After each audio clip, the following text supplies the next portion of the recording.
c'est mon jour de repos. Aujourd'hui, j'ai décidé de prendre du temps pour moi et de profiter de l'espace détente du village vacances où je bosse en tant que réceptionniste. Les salariés qui bossent en saisonnier, ils peuvent profiter des différents espaces et ça, c'est un truc qui est super cool. Ça fait à peu près 10 mois que je travaille à ce moment-là. J'ai appris 3 tonnes de choses. Le poste comporte plus d'une trentaine de procédures à réaliser. C'est le job le plus complexe que j'ai pu faire. J'ai passé les 6 premiers mois à écrire toutes les procédures, car rien n'était écrit. On s'est retrouvé avec un référentiel de procédure de 45 pages. C'est la première fois sur un poste que j'applique de façon aussi systématique le principe du management de qualité, qui consiste en fin de compte à s'occuper des normes ISO, des procédures et de toute cette partie-là de la structuration de l'organisation. J'ai énormément développé ma confiance en moi et j'ai encore plus renforcé l'estime de moi. Je profite de mon temps libre dans le jacuzzi et là je souris et je réalise un truc. En fait, je suis payé pour apprendre des compétences et développer ma confiance en moi. Quand tu réalises ça, t'arrêtes de subir ton travail et tu mets tes opportunités de job au service de ton évolution. Aujourd'hui, le problème, c'est que la plupart des gens, quand ils bossent, ils vont subir leur travail. Ils se font chier au travail, ils savent pas pourquoi ils sont là et en plus de ça, il y a une perte de sens. Et du coup, au final, il n'y a aucune progression logique dans leur évolution par rapport à leurs différentes expériences professionnelles. Du coup, aujourd'hui, dans cette vidéo, je vais te montrer, je vais te partager pas mal, beaucoup de mes expériences pro passées, parce qu'aujourd'hui j'ai 31 ans et j'ai quand même pas mal d'expériences passées. Je vais te partager en fait comment j'ai utilisé mes expériences pro pour apprendre des choses et développer des ressources et évoluer et prendre confiance en moi en plus de ça. Donc si aujourd'hui c'est un truc qui t'intéresse, je t'invite à être attentif à la vidéo. Avant de rentrer dans le vif du sujet, si aujourd'hui tu galères à trouver un travail et que tu es dans l'urgence, tu peux télécharger la méthode qui est juste en lien dans la description, qui moi m'a permis en tout cas de trouver mon poste actuel en une dizaine de jours. Alors c'est pas forcément la pile poil la promesse le truc parfait que je te promets, mais en tout cas trouver un travail en l'espace d'une trentaine de jours.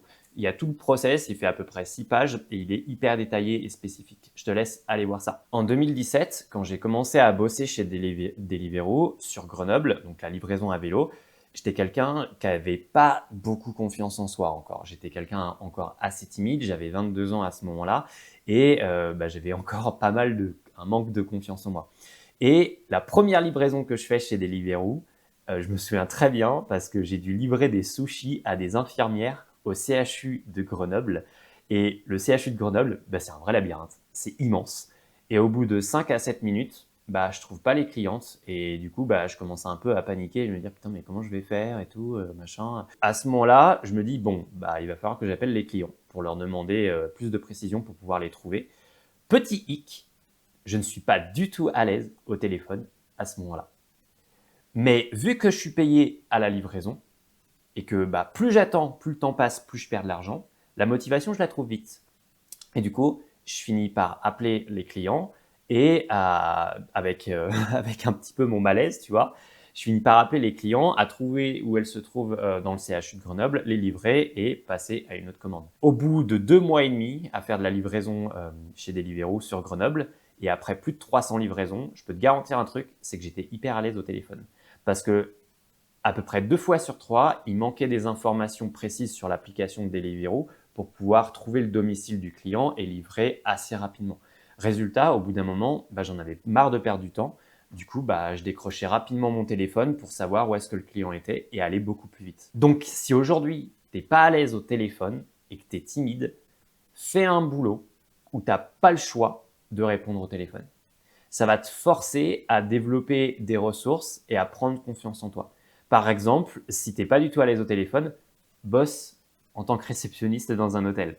Actuellement, tu vois, je suis réceptionniste dans un village vacances. Ça fait à peu près 1 an que j'y travaille. Et quand tu bosses en semaine, tu as à peu près une quinzaine je pense facilement une trentaine sur toute la journée, mais en tout cas sur la demi-journée où je travaille, je vais avoir à peu près une quinzaine d'appels téléphoniques. Et au bout d'une quinzaine d'appels téléphoniques, quand tu fais ça toute la journée et que tu fais ça pendant à peu près 6 mois à 1 an, je peux te garantir un truc, c'est que tu vas finir par être à l'aise. Donc, prends un boulot où tu peux le faire. Moi, j'ai ma grande sœur aussi qui m'a partagé la même chose. Elle bossait en chargée de clientèle dans un magasin une entreprise qui fait de la réparation sur de l'électroménager. Et au début, pareil, elle n'était pas à l'aise au téléphone. Et à un moment donné, on lui a proposé de le faire. Au début, elle n'était pas du tout à l'aise. Et aujourd'hui, c'est un truc qu'elle adore faire même, parce qu'il y a la relation client. Donc, fais un boulot où ça va te mettre des contraintes en quelque sorte. En juin 2017, après ces expériences-là chez Deliveroo, je décide de faire un voyage en vélo, mon premier voyage solo, pendant à peu près une semaine. À savoir descendre la Via Rona, faire Grenoble-Valence et descendre jusqu'en bas et remonter. Et ça tombe bien, parce qu'en fait, ça fait à peu près 2 mois et demi qu'à ce moment-là, je roule tous les soirs en vélo pendant à peu près une vingtaine de kilomètres. Autrement dit, physiquement, je suis prêt. Et donc à ce moment-là, je suis payé pour m'entraîner. Donc quand tu commences à penser comme ça et quand tu commences à voir tes opportunités de job avec ce point de vue-là, ça va complètement changer ton rapport au travail. Parce que du coup, tu vas te dire, OK, en fait, mon boulot, il me permet de développer des ressources et de prendre confiance en moi sur tout un tas de compétences. Par exemple, si aujourd'hui tu veux apprendre une langue, on dit souvent que le meilleur moyen pour apprendre une langue, c'est d'aller dans le pays en question. Parce que c'est clair que si aujourd'hui tu ne parles pas anglais, bah, le meilleur moyen d'apprendre anglais, c'est d'aller en Angleterre parce que tu seras sous contrainte et que si à un moment donné tu as besoin de trouver un bus et que tu n'arrives pas à le trouver, tu seras obligé de demander à des gens qui parlent anglais. Et donc tu seras contraint de parler anglais. Et vu que tu seras dans l'urgence et que tu seras dans une situation qui sera contraignante parce que bah, c'est nécessaire, il y a une nécessité à avoir l'information, parce qu'en fait sinon bah, tu seras dans la merde, et bien résultat ça te pousse à développer ta confiance en toi là-dessus et à apprendre l'anglais. Par exemple, quand je suis arrivé à l'aéroport de Grenoble en assistant PMR en janvier 2018, on m'a mis sur le poste qui demandait le plus d'anglais de tout l'aéroport. Et à ce moment-là, je savais pas, tu vois. Et je me souviens très bien, j'étais derrière le bureau PMR, tu vois. Donc PMR, c'était en gros assistant PMR. Ce que je faisais, c'est que j'accompagnais les personnes à mobilité réduite à partir du moment où ils déposaient leur bagage au check-in jusqu'au moment où ils étaient assis dans l'avion, en passant par la sûreté et la douane et la salle d'embarquement. Et donc, résultat, bah, il y avait des moments, il y avait des temps, entre guillemets, des temps d'attente et parfois un peu des temps morts où bah, tu es là et tu en profites à parler avec les passagers. Et je me souviens, j'étais derrière le bureau et je mettais mes chaussures amagnétiques pour passer plusieurs fois par jour le poste d'inspection filtrage, tu vois. Et là, il y a mon employeur de chez Synergie, elle me regarde et elle me fait Tu parles anglais? Et là, je fais euh, Et là, elle me dit Tu regarderas des séries en anglais et puis hop, ça ira. Tu te débrouilleras. Je fais OK. À ce moment-là, je suis en fac de psycho à côté et j'ai des cours d'anglais, tu vois. Mais en fait, mes cours d'anglais, à ce moment-là, je veux dire, à la fac en psycho, faut dire les choses. Mes cours, ils sont merdiques. Et au niveau oral, ça pouvait pas m'aider. Et on m'a mis sur le poste qui demandait le plus d'anglais de tout l'aéroport. Bah, je peux te garantir un truc, c'est que j'ai appris et ça l'a fait. À tel point que la deuxième saison où j'ai travaillé, je me suis retrouvé avec des passagers français en salle d'embarquement et en plein rush, je les regarde et là je leur fais euh, je peux vous le faire en anglais parce que je viens de perdre mes mots. J'avais déjà entendu parler comme quoi on pouvait avoir cette sensation-là, tu vois, mais je l'avais jamais vécu. Et le jour où j'ai vécu, j'ai fait oh la vache, ok, d'accord. Et bah, si demain tu veux apprendre une langue, le meilleur moyen, c'est soit d'aller dans le pays en question, soit d'aller sur un poste en entreprise, ou de toute façon, tu n'auras pas le choix de parler une langue. Parce que ça va te pousser, pareil, à développer cette ressource-là. En fait, c'est vraiment comprendre ça, c'est que la contrainte, ça te pousse à développer des ressources. Ça va te pousser à prendre confiance en toi sur certaines choses et ça va te pousser à développer des compétences. Comment tu peux créer un lien entre le poste que tu fais actuellement et ce qui t'intéresse? Comment tu peux créer un tremplin entre le poste et le boulot que tu es en train de faire en ce moment et un autre poste qui t'intéresse? Je vais te donner un exemple. En 2022, j'ai bossé chez Lidl. J'ai bossé chez Lidl pendant 1 an. Et à ce moment-là, je fais 3 postes en un, même 4. Tu vois. Je fais la caisse, la boulangerie, la mise en rayon et l'entretien magasin. Résultat, je fais à peu près tout ça, tu vois. Et moi, j'ai toujours une longueur d'avance quand je fais un boulot. Je suis toujours en train, pas tout le temps, tu vois, mais j'y pense quand même. Je suis toujours en train de me projeter et de me dire, bon, c'est quoi la suite? Et à ce moment-là, quand je travaille chez Lidl en tant qu'équipier polyvalent, je me dis, tiens, j'aimerais bien faire serveur dans un coffee shop. Et ça tombe bien, parce qu'il y a un lien entre les deux. Quand tu es serveur dans un coffee shop, bah, tu gères la partie caisse, donc tu vas faire des transactions monétaires, tu vas gérer les pépettes, quoi, la monnaie, et tu vas gérer aussi, tu vas faire de la gestion de la mise en rayon, tu vois, avec tes muffins et puis tes sandwichs, là. Tu vas gérer les DLC, tu vas faire de l'entretien aussi, parce que tu vas faire du ménage. Tu vas faire tout ça, et tu vas peut-être aussi faire des prépas. Donc la partie boulangerie de chez Lidl, ça m'aurait aussi aidé. Donc en fait, ça m'aurait permis, si demain je voulais rentrer en tant que serveur dans un coffee shop, j'utiliserais sur mon CV mon expérience professionnelle de chez Lidl, parce qu'elle est cohérente avec ça. En fait, le truc, c'est se poser la question, c'est quel poste je veux faire qui est différent de ce que je fais actuellement, mais en même temps qui est un peu proche. Je te donne un exemple. Actuellement, je suis réceptionniste dans un village vacances. J'avais jamais fait ça. J'ai pas de qualification pour ça. Moi, j'ai juste mon bac, même si j'ai fait 4 ans de fac de psycho, j'ai juste mon bac. Et en 2025, je me suis dit, bon, Lidl, la grande distribution, j'en ai marre, je peux plus. Physiquement, au bout d'un an, j'avais le dos dégommé, je voulais pas recommencer. Et du coup, je me suis dit, bon, j'ai bossé en aéroport, j'ai bossé en assistant PMR, il y avait de la relation client, il y avait de l'anglais, et j'ai fait agent d'enregistrement. Donc la partie où je faisais de la concordance passeport, carte d'embarquement et passagers et bagages. Bah là, je me suis dit, ah ok, bah en fait, réceptionniste d'hôtel, ce serait pas mal. Du coup, j'ai orienté ma recherche et aujourd'hui, bah, à la mi-avril prochain, ça fera un an que je travaille en tant que réceptionniste dans un village vacances. Aujourd'hui, mes emplois de salariés et quasiment tous les emplois de salariés que j'ai faits, j'ai toujours vu ça comme un laboratoire géant. Alors après, évidemment, ça va dépendre de certains postes. Quand tu bosses dans les grandes enseignes, les postes, ils sont un peu plus fermés, donc un peu plus limitants. Mais là où je bosse actuellement en tant que réceptionniste, c'est une petite entreprise. Et du coup, j'ai beaucoup plus de liberté. Résultat, ce que j'ai fait, c'est que j'ai élargi les missions qui étaient à la base faites uniquement pour le réceptionniste. Et du coup, parfois, je fais autre chose. Et je fais des choses qui m'intéressent. Tu t'amuseras à compter les tics de langage dans les vidéos, mais bon, c'est affreux. Bref, petite parenthèse. Et en fait, ce qui se passe, c'est que aujourd'hui, mon boulot de salarié, je le vois comme un laboratoire géant. C'est-à-dire que je me dis, OK, qu'est-ce que j'ai envie d'apprendre et comment je peux faire pour l'apprendre sur ce poste actuellement? Par exemple, en tant que réceptionniste, j'ai fait du management de qualité parce qu'il n'y avait aucune procédure décrite, il n'y avait rien d'écrit. Hein. On gère à peu près une bonne trentaine de tâches différentes et il n'y avait absolument rien d'écrit. Bah, j'ai tout écrit pour qu'on soit opérationnel en quelque sorte et que je puisse mieux gérer les imprévus et en plus de ça, mieux former les nouveaux saisonniers qui arrivent et qui partent. Tu vois, donc il y a de la structuration, il y a de l'organisation. Mais tout ça, c'est quoi en fait? Management de qualité, process, structuration, organisation. Mais en fait, c'est des compétences qui sont hyper intéressantes pour construire une entreprise. Bah oui, parce que c'est des choses qui m'intéressent. Résultat, je suis littéralement payé pour apprendre des choses qui m'intéressent.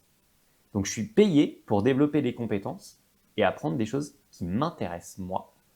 Et donc quand tu commences à voir ça sous cet angle, ça va changer ton rapport au travail et ça va changer ton rapport à l'argent. Et il y a des questions qui me semblent assez importantes à se poser et ce que je te recommande de faire, c'est tu prends une feuille et un stylo ou un carnet, tu vois. Moi, j'aime bien les carnets de la marque Oberture. J'aime bien leur côté un peu vintage, tu vois. Et tu te poses avec un carnet, tu mets une minuterie de 30 minutes sur ton téléphone. Comme ça t'oblige à rester concentré. Et tu réponds à ces questions-là, en fin de compte. Et tu prends le temps de le faire. Et les questions à se poser, c'est comment je peux faire un lien entre les choses qui m'intéressent et mon travail actuel?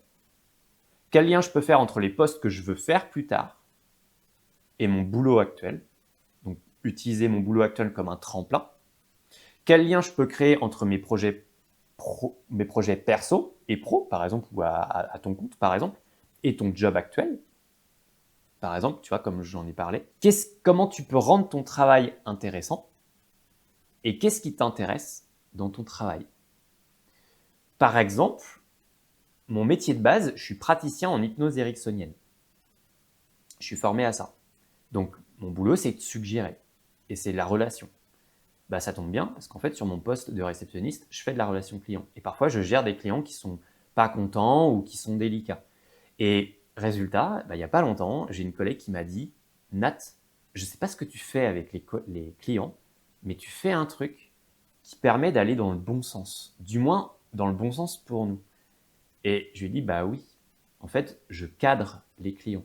Résultat, on m'envoie des clients que mes collègues jugent comme des clients chiants, mais en fait, moi, je les trouve pas chiants, c'est juste qu'en fait, ces clients, on leur a mal expliqué les choses et ils n'ont pas compris ce qu'on leur a dit. Donc, en fait, je réexplique les choses et je cadre les demandes clients et je cadre les clients. Résultat, bah, j'ai des clients qui viennent, ils sont pas contents auprès de mes collègues et ils finissent par s'excuser auprès de moi. C'est génial en fait, ce truc. Mais tu vois, je suis payé pour faire ça. Et je suis payé pour développer mes compétences là-dessus. Donc en fait, je fais des trucs qui me plaisent et sur lesquels je suis payé. Le risque, c'est que si tu réponds pas à ces questions-là qu'on a vues à l'instant, c'est que tu vas te faire chier dans ton job. Tu vas subir ton travail et tu vas te plaindre et du coup, tu vas aussi en faire subir les autres. Là, actuellement, moi j'ai une collègue, en fait, elle est là en saisonnier, elle part à fin mars, tu vois, mais en fait, ça fait 2 mois qu'elle est plus là, quoi, en fin de compte. Bah, du coup, elle le fait subir aux autres. C'est génial, hein. Vraiment, enfin, je trouve ça complètement con, hein. Et le truc, c'est que si tu fais pas ça, et bah, tu vas continuer ton petit manège de turnover, là, et de passer d'une entreprise à une autre tous les 2-3 mois, à changer, sans avoir de stabilité. Et le problème, c'est que, bah, à changer tous les 2-3 mois de boulot, c'est pas comme ça qu'on crée de la stabilité et des projets ambitieux et importants sur le long terme. Donc c'est un petit peu embêtant. Et le truc, enfin, au final, pour résumer tout ça, le truc c'est que bah faut être curieux. C'est tout simplement ça en fin de compte. Moi, je préfère largement qu'on ait des gens, tu vois, sur mon poste en ce moment, je préfère largement qu'on ait des saisonniers qui sont curieux et qui ont envie d'apprendre, que des gens qui disent qu'ils ont soi-disant de l'expérience, qui au final n'en ont pas du tout, et en fait ça les fait chier ce qu'on fait, et du coup ils nous pondent des merdes monumentales, et même en fait après un mois où ils sont plus là, on continue à récupérer, à ramasser les dégâts.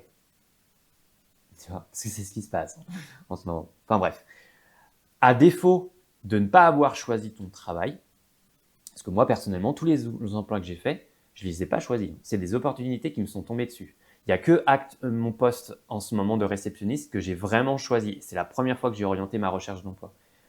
Donc encore une fois, si tu es dans l'urgence et que tu as besoin de trouver un travail rapidement, je t'invite à aller voir le process qui est en lien dans la description, il est entièrement gratuit. Mais à défaut de ne pas avoir choisi ton travail, essaye quand même de le rendre intéressant, en fait. Au moins pour toi. Parce que, je vais te dire un truc, personne ne le fera à ta place. Voilà, sur ce, je t'invite à me mettre en commentaire ce que tu fais actuellement comme boulot et à me dire, bah tiens, qu'est-ce que tu trouves d'intéressant là-dedans et à te pousser à la réflexion et à réfléchir, chose que la plupart des gens ne font pas en ce moment, hein, parce qu'avec l'IA et le numérique, là, ça devient un joyeux bordel, les gens ils font plus beaucoup d'efforts cognitifs. Enfin bref. Donc, pose-toi et réfléchis et fais cet effort-là cognitif de réfléchir et de te poser ces questions-là et de te dire, bon, c'est quoi que je trouve intéressant dans mon job actuel et comment tu peux t'en servir pour avancer et prendre confiance en toi. Voilà, sur ce, je t'invite à me mettre en commentaire ce que tu as pensé de la vidéo. Je t'invite aussi à t'abonner à la chaîne si ce n'est pas déjà fait. Et sur ce, on se dit à très vite.